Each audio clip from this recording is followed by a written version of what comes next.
marks 60 years since the deadly bombing of the 16th Street Baptist Church in Birmingham, Alabama. The tragedy considered a pivotal moment in civil rights history. It was a big moment, and even ahead of the anniversary, I got a chance to sit down with one of the survivors, again 6 decades later, but the events of that tragic day are still impacting her life. Take a look.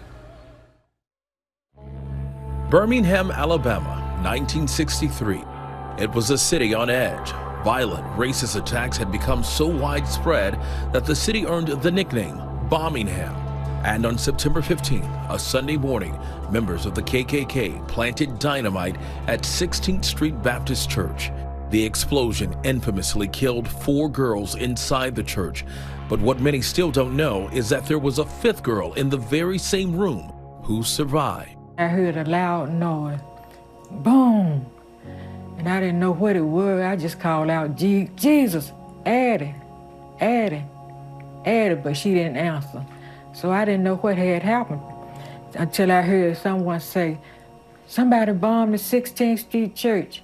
Sarah Collins Rudolph lived, but her sister Addie Mae was killed that day. When I came out of recovery, my mother was up in the room waiting on me. So that's when I found out she had told me that all the girls that was in the ladies' lounge was killed and I was the only survivor. At what point did you realize you were injured? I realized I was injured when I couldn't see, because I didn't see what had happened to the girls. I was blinded by the debris that came rushing in from the window. So this is you in the front, right? Sarah has had vision problems ever since, and she still has glass in her eye from the blast. When you see that picture, do you feel like there was a part of you that was taken away? Yes, it was a big part of me that was taken away, because when I was young, I wanted to go to school to be a nurse. I just couldn't do the things that I used to do. More than 20 years after the bombing, then U.S. Attorney Doug Jones took 2 of the attackers to trial. Both were convicted. In the 90s, these cases, what they call the cold civil rights cases, started getting reopened. And it fell to us. And it was one of those just moments that you realized how important your work is and how you can do things for a community that will help heal wounds. And these were, little black girls, beautiful little black girls. Do you think it was their innocence, on that Sunday morning that resonated with so many white Americans that said, okay, enough is enough. We've got to do something about it? No, I think that that's absolutely right. And truly, that's what happened. The whole world did shake when they saw what happened in Birmingham on that Sunday morning.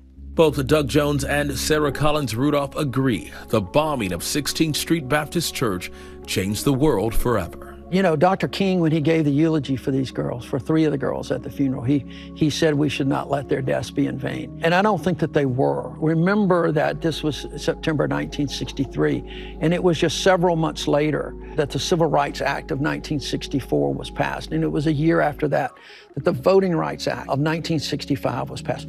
I want the people to know that these girls, they didn't die in vain, because they changed a lot of laws. The Civil Rights Bill was passed in 1964.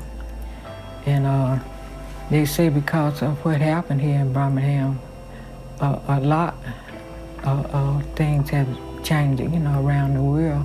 Where would those girls have been 60 years later? They would have been not much older than I am now. They would have been in their 70s. They would have been in their late 60s.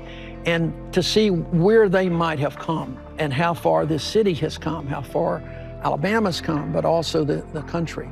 And you think there's a reason that you were spared, your life was spared? Yes, I really do believe my life was spared to tell the story. And we're glad that she's still here, rather. I grew up studying and learning about the 4 little girls, but it wasn't until my adult years that I learned that there was a 5th girl in the room. And Sarah's injuries, by the way, still affect her to this day. A life she has changed. Of course, she's had to, pay for her medical bills related to her vision problems. But unlike other victims of terrorism, she's never received restitution, and she pays all of those medical bills by herself. Her testimony is just so powerful. Powerful.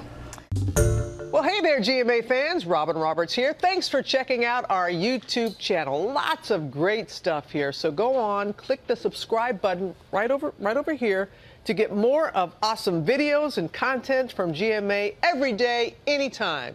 We thank you for watching, and we'll see you in the morning on GMA.